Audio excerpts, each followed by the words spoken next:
దీక్ష మన యావత్ తెలంగాణలోనే ప్రభుత్వ హాస్పిటల్స్లలో నిమ్స్ హాస్పిటల్కు ఉన్నటువంటి ఒక ప్రాధాన్యత మనం ఎంత చెప్పినా తక్కువనే అధ్యక్ష. ప్రభుత్వ హాస్పిటల్ పైన ఏదైనా విశ్వాసం ప్రజలకు ఉందంటే కేవలం నిమ్స్ హాస్పిటలే అధ్యక్ష. నిమ్స్ హాస్పిటల్ పోవాలనే తపన ప్రతి ఒక్కరిలో, అది మధ్యతరగతి కానీ, ఉన్నత తరగతి కానీ, పేద కుటుంబాల వారు కానీ, రాష్ట్ర వ్యాప్తంగా ఎక్కడున్నా కూడా అక్కడికే పరిగెత్తుతారు అధ్యక్ష. మనం కూడా అక్కడే వైద్యం తీసుకుంటాం అధ్యక్ష, లెజిస్లేటర్స్ అందరం కూడా. అక్కడ సమస్య ఏంది అధ్యక్ష అంటే, ఇప్పుడున్న డైరెక్టర్ గారు మంచి డైరెక్టర్, ఆయనను విమర్శించడానికి అవకాశమే లేదు. వీలైనంత మేరకు ఆయన ప్రయత్నం చేస్తున్నారు, ఉన్న వైద్యులు కూడా పనిచేస్తున్నారు అధ్యక్ష. కానీ తీవ్రమైన కొరత ఏంటంటే ఐసీయూ. ఎమర్జెన్సీ పేషెంట్ రూరల్ జిల్లాల నుంచి ఎక్కడి నుంచి వచ్చినా కూడా అక్కడ బయట పెట్టడం జరుగుతుంది స్ట్రెచర్ల మీద. అడ్మిషన్ బెడ్ దొరకడం అయితే చాలా కష్టం ఉంది అధ్యక్ష. వెంటిలేటర్స్ కొరత కూడా చాలా తీవ్రంగా ఉంది. ఐసీయూ బెడ్స్ను పెంచాలి, వెంటిలేటర్స్ను పెంచాలి. అలాగే మీరు ఈ మధ్యకాలంలో కొందరు డాక్టర్స్ని అపాయింట్ చేస్తారు అధ్యక్ష. 50 మంది డాక్టర్లు అన్నట్లు అపాయింట్ చేసినట్టుంది. ఇంకా దాదాపుగా 150 మంది డాక్టర్ల కొరత, అంటే వేకెన్సీస్ హాస్పిటల్ ఉన్నాయి అధ్యక్ష. దయచేసి ఆ వేకెన్సీస్ని కూడా మీరు వెంటనే భర్తీ చేయాల్సిందిగా నేను విజ్ఞప్తి చేస్తున్నా. ముఖ్యంగా surgical side, neuro surgical side అయితే విపరీతమైన ఇబ్బంది ఉంది అధ్యక్ష. ఏది వెంటిలేటర్స్ మీద కానీ, ప్యాథాలజీ, రేడియాలజీ, మైక్రోబయాలజీ అలాంటి కోర్సు ట్రీట్మెంట్స్ సంబంధించిన టెక్నీషియన్స్ కొరత అనేది విపరీతంగా ఉంది. ఇక సర్జరీలను అయితే విపరీతమైన కొరత ఉంది. చాలామంది ప్రొఫెసర్స్ మరి ఆదరణ లేక, సరి అయినటువంటి నియంత్రణ లేక, లేదా ఈ కొరత ఇబ్బందులు ఒత్తిళ్ల వల్ల హాస్పిటల్స్ని వీడి ప్రైవేట్ హాస్పిటల్స్కి, ఇతర చోట్లకి వెళ్ళిపోతున్నారు అధ్యక్ష. మంచి మంచి నిపుణులున్న వైద్యులని మనము ఎందుకు హాస్పిటల్ నుంచి విడిపోతున్నారు, దానిపైన పూర్తిగా అధ్యయనం చేసి దాన్ని కూడా నివారించాల్సిన అవసరం ఉంది అధ్యక్ష. అలాగే ఇంకో కొత్త హాస్పిటల్ కూడా మనం పోయిన ప్రభుత్వం, మా ప్రభుత్వంలోనే శంకుస్థాపన చేయడం జరిగింది. అది కొద్దిగా స్లోగా నడుస్తున్నది. అది దాదాపుగా 3000 బెడెడ్ హాస్పిటల్ అధ్యక్ష. దాన్ని కూడా వేగవంతంగా పూర్తి చేయాలని నేను ఈ సందర్భంగా విజ్ఞప్తి చేస్తున్నాను. హైదరాబాద్లో కూడా ఇంకొక 3 కిమ్స్ హాస్పిటల్ కూడా మరి పని చాలా నత్తనడక నడుస్తుంది.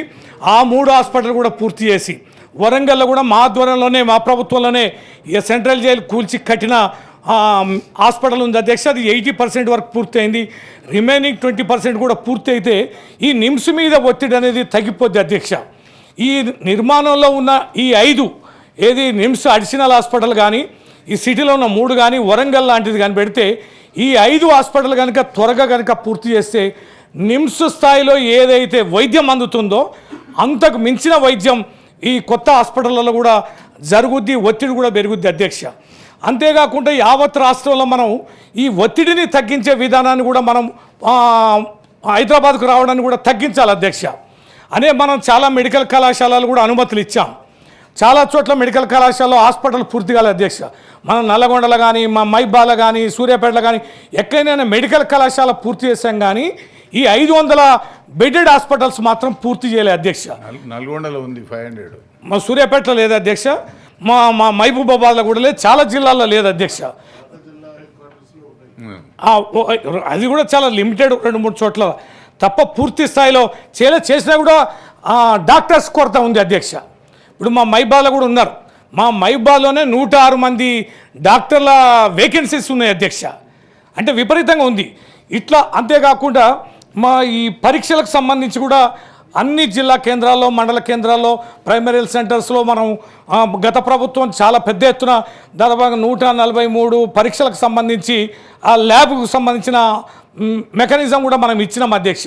ఇప్పుడు అవి పనిచేయడాలి, వాటికి సంబంధించిన వైద్య పరీక్షలు జరగడాలి, వాటిని కూడా మీరు చేయాలని నేను విజ్ఞప్తి చేస్తున్నా. ప్రభుత్వం అందించాల్సిన అత్యంత కీలకమైన ఈ వైద్యం ఏదైతే ఉందో కింది స్థాయి నుంచి హైదరాబాద్కు ఏకతాటిగా రాకుండా ఎక్కడెక్కడ ఏ స్థాయిలోనైతే వైద్యం అందించాలో ఆ స్థాయిలో అక్కడనే ఆపగలిగితే ప్రజలకి భారం తగ్గుద్ది, ఖర్చు కూడా తగ్గుతుందని ఈ సందర్భంగా నేను విజ్ఞప్తి చేస్తున్నా అధ్యక్ష. దీనికి కావాల్సిన ప్రధానమైనది డాక్టర్ల నియామకాలు. డాక్టర్ల నియామకాలు వీరు నోటిఫికేషన్లు ఇచ్చిన రావడం లేదు అధ్యక్ష. ఏమి ఇస్తారు అధ్యక్ష? ప్రైమరీ హెల్త్ సెంటర్లో పనిచేస్తే 50,000 అంటారు, ఇక అంతకంటే పైన పోతే మ్యాక్సిమం 2 lakhs ఇస్తామని అంటున్నారు అధ్యక్ష. అది ఏదైతే మనం వీళ్ళకి ఇచ్చే వేతనాలు మనం సరిగా ఇవ్వకపోవడం వల్ల, నియంత్రణ సరిగా లేకపోవడం వల్ల, మోటివేషన్ సరిగా లేకపోవడం వల్ల ప్రజలకి వారు చదువుకున్న వైద్యాన్ని అందించడానికి ప్రభుత్వ సేవ చేయడము ఎంత కీలకమనేది ఇప్పుడు మంత్రి గారే అన్నారు, నాకు ఇది రావడం నా జీవితం జన్మ సుకృతం ధన్యమైందనని. ఇట్లా డాక్టర్లు ఎందుకు అనుకోకూడదు? ఇంత ఖర్చు పెట్టి ప్రభుత్వాలు చదివించినప్పుడు ఈ ప్రజలకు సేవ చేయాలనేటువంటి కొంతకాలమైన పని చేయాలనేటువంటి ఆ సేవా తత్పరత డాక్టర్లకు ఎందుకు ఇవ్వలేకపోతున్నాం? ఇది కూడా వైద్య శాఖ తీసుకోవాల్సినటువంటి బాధ్యతగా నేను భావిస్తున్నా అధ్యక్ష.